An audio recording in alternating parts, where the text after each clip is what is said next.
Oh, there's the noise. What is that noise?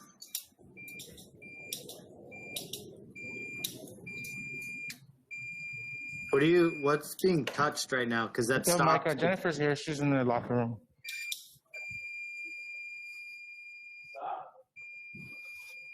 No.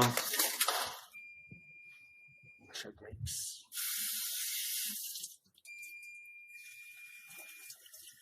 And we're sure all the other microphones are off, right?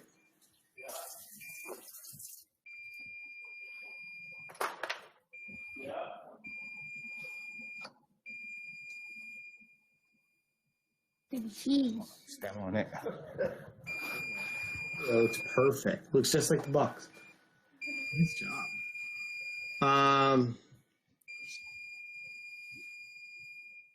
Because it stops as soon as you talk. As soon as I talk? Yeah. Yeah, I don't know.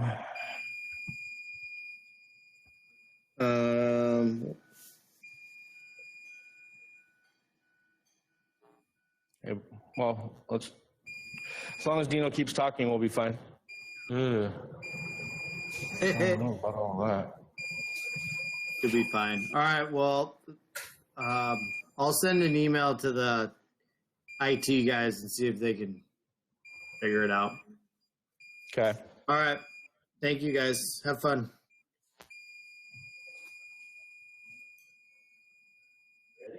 Yeah.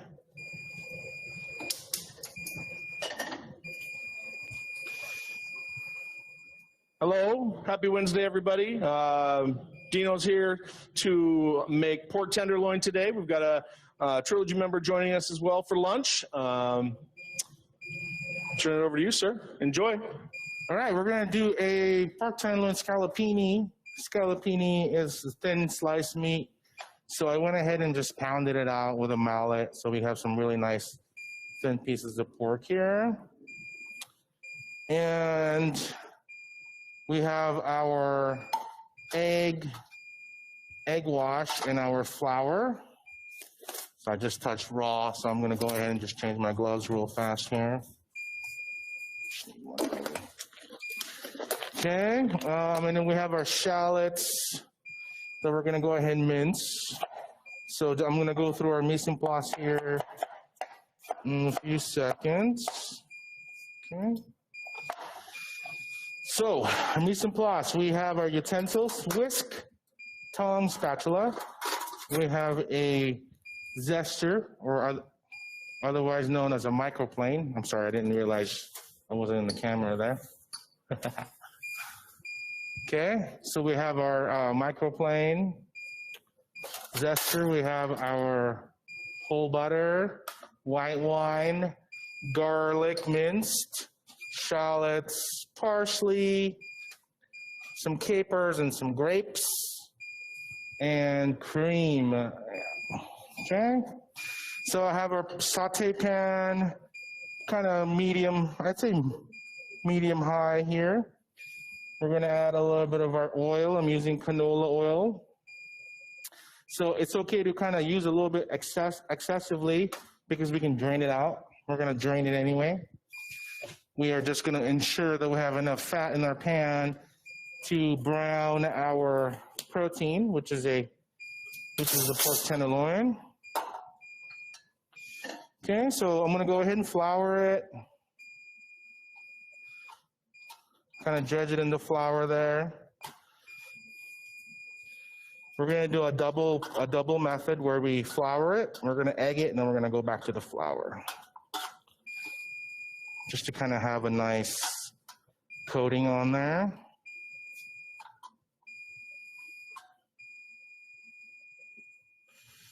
Okay.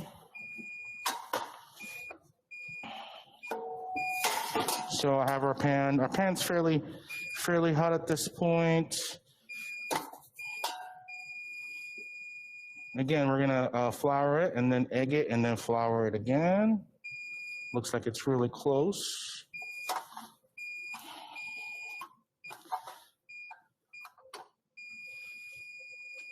So this is pretty traditional piccata, where the protein is egg and flour. batter.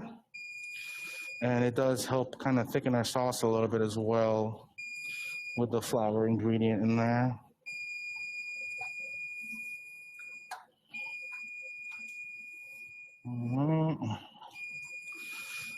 Just gonna make sure we're properly coating it with the flour. That way it doesn't stick on our pan. Okay. I'm gonna go ahead and, actually I need a plate, I'm sorry, right back.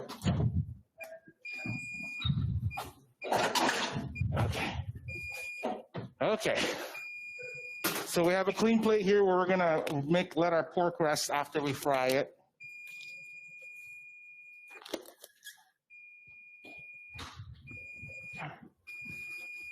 All right. So again, flour, egg, and then flour. Enough oil. I used about 2 ounces, and I have about 6 or 7 ounces of pork here. And keep in mind, whenever you work with raw, you want to make sure you're going to change your gloves or wash your hands. Pretty standard stuff there. So we're just going to pan fry our protein here. It's kind of nice to have that layer of breading. Okay. All right. Change out your gloves again. A lot of glove changing going on here. Okay, a little bit of salt and pepper. All right.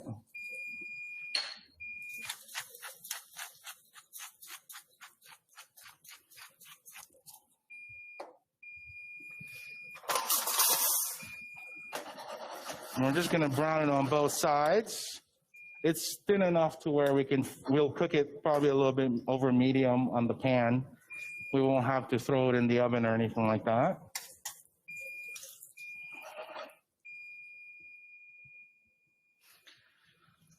Okay, we're just gonna use the one pan to make the sauce in and everything. So less mess for you guys at home, less cleanup.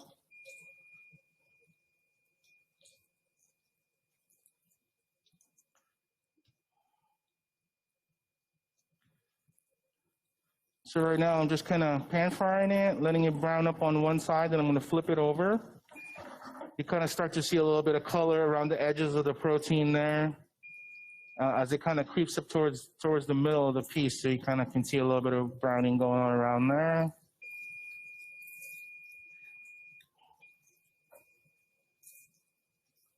All right, so I'm going to go ahead and start flipping them over here. The handle's getting pretty warm, so keep that in mind. I'm going to flip that over. Let's go ahead and just lightly season the other side as well.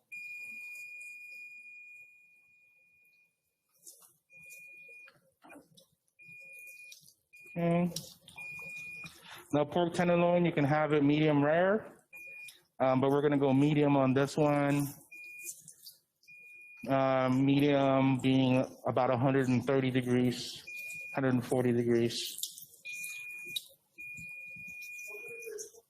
Okay. After you flip it over, you might want to just turn it down a little bit. Just to kind of make sure it finishes cooking in there. We can also put it back in the pan once our sauce is made in the pan to cook it longer, cook it more if need be. But right now we're going to try our best to just cook it all the way through and then let it rest on our clean plate here. Just let it rest while we make our sauce.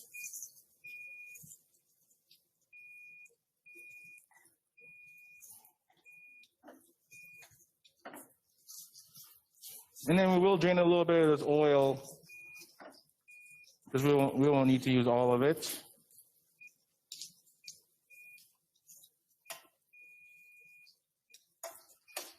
Trying to get it kind of a little bit crispy there.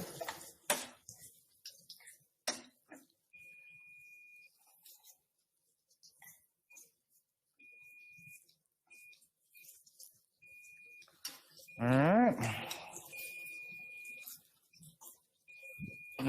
and put our thin pieces of pork here.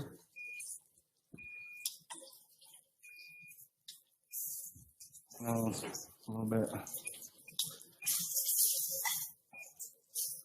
And really, we're just gonna, like again, we're just gonna brown it on both sides. And then we're gonna let it rest here for about 6 minutes. Okay. All right. So in our pan, the handle can be a little bit hot. I'm gonna go ahead and drain probably about half of that oil. Not right into the sink. I have a pan in here. So you probably don't want to do it right into the sink there. Then we're gonna switch we're not gonna use that tongs anymore for raw stuff. We're gonna start with our grapes. Not that much. We're only doing 1 serving. I believe the recipe that you guys have at home is for 2 servings. We're gonna do grapes and shallots. Okay. And so we'll just bring the shallots there. And we're just kind of gonna blister the grapes, kind of like how we do with tomatoes. We'll blister up the skin, get it all wrinkly. We're not drying it out because we want to try and have a little bit of juice in there still. And then again, like always, a little bit of seasoning. Just a little bit.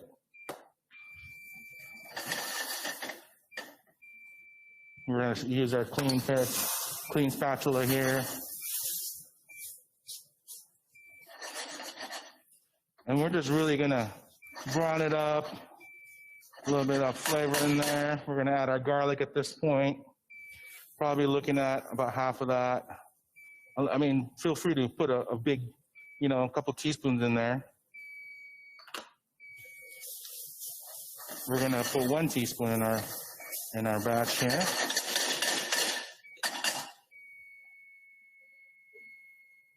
Okay. We're just browning it up a little bit. There's a little bit of oil in there, not too excessive, so we're gonna add just a little bit of our butter. That way it doesn't dry up too much and we're able to brown our products, our ingredients. Okay. Just so you guys can see there, we're just creating a fond on the bottom of our pan to kind of help with our sauce. So once you add the garlic, really probably only looking at like another minute. We're gonna deglaze with our white wine. I love that sound. So I did about 2 ounces of wine in there.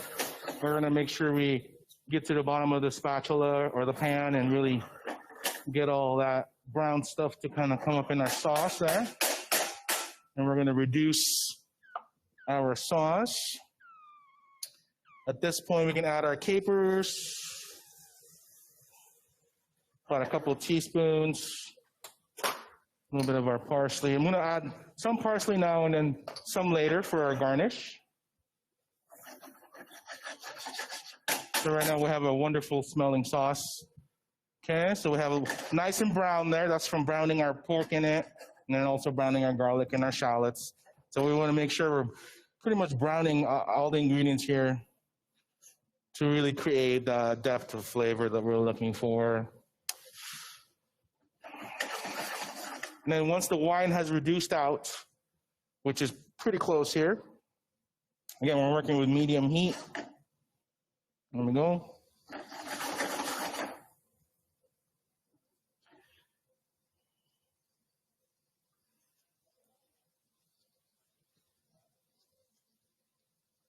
All right, so it'll get louder as the wine dries out. You can kind of hear it because it's losing moisture and liquid. So we're gonna add about 2 ounces of our cream. And then this time we're gonna turn it down just to kind of let it simmer lightly here. I'm gonna have, hey Sam, can I get an order of fingerling potatoes and asparagus, please? Just one person. Okay, so we do have our pork tenderloin here. Now, If you feel like maybe it got cold, you can always throw it in the oven, kind of hold it warm, or you can put it back in the sauce just very quickly. But at this point, it's only been a few minutes. We should be okay. And then the last ingredient that I love to put on there is the butter and the lemon juice. So we're gonna add a little bit more butter, and then we're gonna add a little bit of lemon juice. I love using zest in sauces, so we're just gonna go right in there. For one serving, probably just half a lemon we're gonna use. Actually, I should do it on the cutting board so you guys can see it.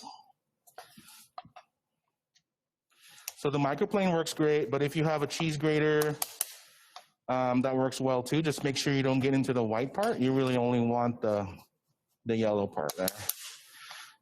And a little goes a long way. Like I said, like a quarter teaspoon. And it's just a little bit there, but enough to add yummy lemon flavor to our sauce. Okay, just a little bit. And then we can squeeze our lemon in there later. So our cream is reducing, is bubbling. We're actually pretty much done. So I'm going to turn it off. Again, the bubbles just start to get larger on the cream. We're going to kind of thin. Now it looks a little thick, so we're going to squeeze our lemon in there. And then we can always add more lemon. So right now the pan is off. So we add our lemon, and then our finishing touch, probably just one little teaspoon of butter there. And just let the butter melt with the heat off. Okay.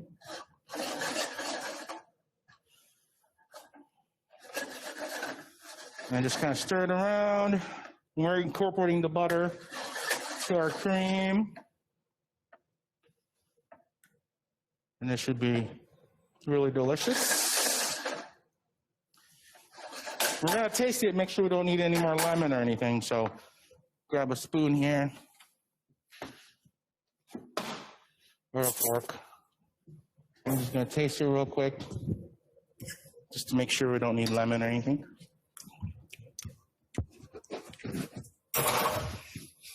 Say a little bit of salt, a little bit of pepper, and another little squeeze of lemon.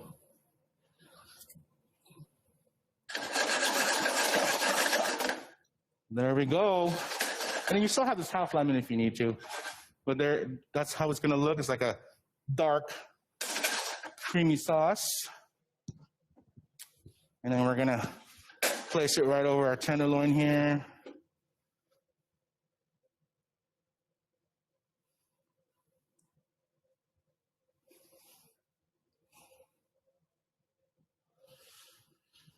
And then we're gonna garnish.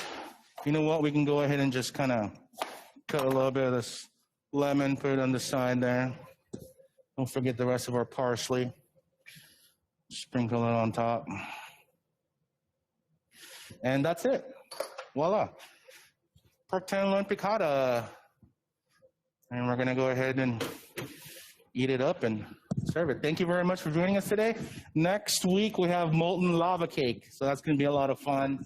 It's a really easy recipe, just so you guys know. Thank you for joining us today. All right.